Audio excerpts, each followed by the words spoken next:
When was the last time someone asked how you were doing and you actually told them the truth? Not fine, not busy. The actual truth. If you grew up in the 70s or 80s, you know this word. You used it like a shield. It wasn't laziness, it was survival. But the armor that saved you as a child is suffocating you as an adult. Psychologists call it the cost of survival. And if you're feeling exhausted right now, this is why. Gen X, the ghost generation, sandwiched between boomers and millennials, largely ignored by history. And that wasn't an accident. You were the original Latchkey Kid, raised during record divorce rates and economic chaos. Nobody was coming to check on you. Nobody was asking if you'd processed your feelings. You came home, unlocked the door, stayed quiet, and waited.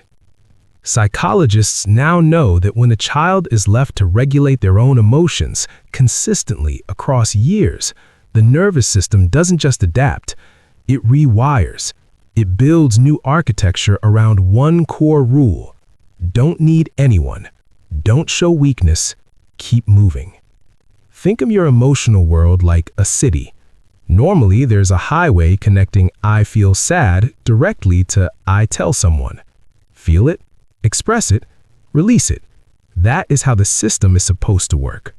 But when you're young and showing feelings gets you nowhere, your brain makes a quiet, permanent decision. It shuts that highway down. It builds a detour instead. A direct line from I feel pain straight to I handle it.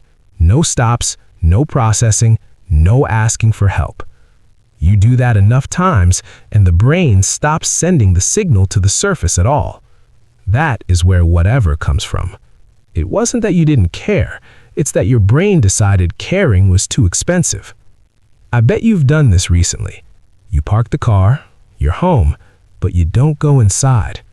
You just sit there, engine off, and for 3 minutes, in the dark, in the quiet, you let the mask slip, just a fraction. Then you take a breath, you fix your face, and you walk through the front door like nothing happened. That moment in the car isn't weakness, it's the only safe place left to stop performing. You built an entire identity around being the capable one, the low-maintenance one, the one who handles it without being asked. But the research on emotional suppression is unambiguous. That armor doesn't stay on the outside forever. Eventually, it grows into your skin. Confronting your love. That burnout you're carrying right now isn't just work stress. It isn't just age. It is a 40-year emotional debt finally coming due. The heartbreaking insight. The cruelest part is that the people with the best armor are always the last ones to realize they're drowning, because to you, suffering looks dramatic, it looks loud, and you don't do that. You're not dramatic. You're just tired. Managing, providing, fixing, wondering why you feel invisible in a room full of people who love you. Here is the truth that doesn't get said enough. The armor worked. You survived things that would break people today. You built real resilience from nothing with no instruction manual at an age when you should have had nothing to worry about. That is remarkable. You don't need to become a different person. You just need to learn the one thing nobody taught you when you were 7 years old holding that key on a string. Asking for help isn't a sign the armor failed. It's a sign you're finally safe enough to put it down.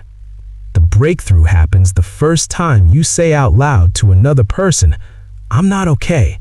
I don't want to fix it right now. I just want someone to know."